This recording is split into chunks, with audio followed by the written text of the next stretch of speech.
if somebody was going to still be able to be okay voting for Trump if he were indicted but then convicted, it would have to show that they actually believe in the court system to a certain degree, which a lot of polls really show there's a lot of doubts on from Trump supporters. So I doubt there's that many people who are going to split their tickets. I think if they're still willing to vote for Trump, they're going to be with him no matter what happens in court. If he's convicted, it might even enhance their support for him. Welcome to The Debrief, where we talk with the Washington Examiner's top journalists about the headlines they're covering and where the story's going next. I'm Sarah Bedford, and I'm here with magazine editor David Mark.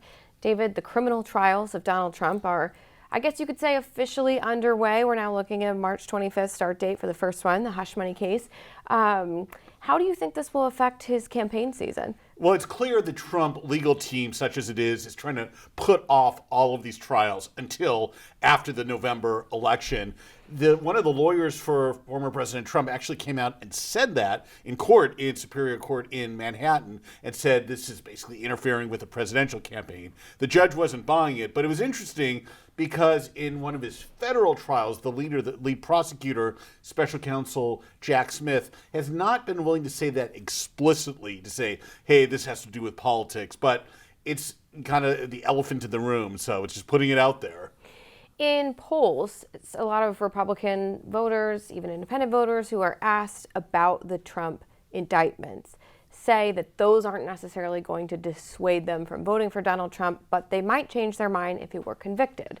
Yeah. Do you think that holds true in the hush money case, which is widely considered, the weakest of the bunch, and it appears to be potentially the only one definitely going to trial before the election at this moment? I'm skeptical. I've always been about that if somebody was going to still be able to be okay voting for Trump if he were indicted but then convicted, it would have to show that they actually believe in the court system to a certain degree, which a lot of polls really show there's a lot of doubts on from Trump supporters. So I doubt there's that many people who are going to split their tickets. I think if they're still willing to vote for Trump, they're going to be with him no matter what happens in court. If he's convicted, it might even enhance their support for him.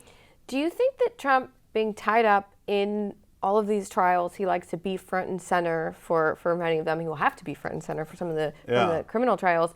Do you think that could almost be better for him when he's off the campaign trail? He's not saying damaging things like about NATO or about Nikki Haley's husband or some negative headlines. Does that almost help him? I'm sure it does politically because, as you say, it keeps him away from the self-inflicted political wounds. But still, that's some fallback to have, having to be in court in up to 4 criminal trials with cumulatively 91 criminal counts. Still not really where anybody wanted to be. So I guess it's somewhat helpful, but I think they'd rather just be done with the whole thing.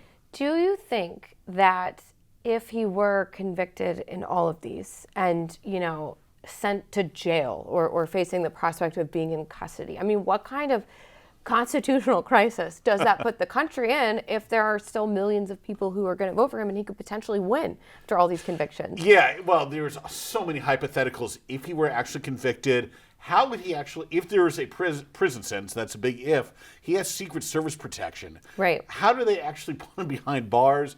The working theory has been that he would have some kind of home confinement or something like that. What if it's a state case versus a federal case where he could pardon himself? Or if he was president again, set up the Justice Department in a way that effectively springs him from jail. I think we just have to see how this plays out. This is beyond anything that could have been scripted in a movie or TV show.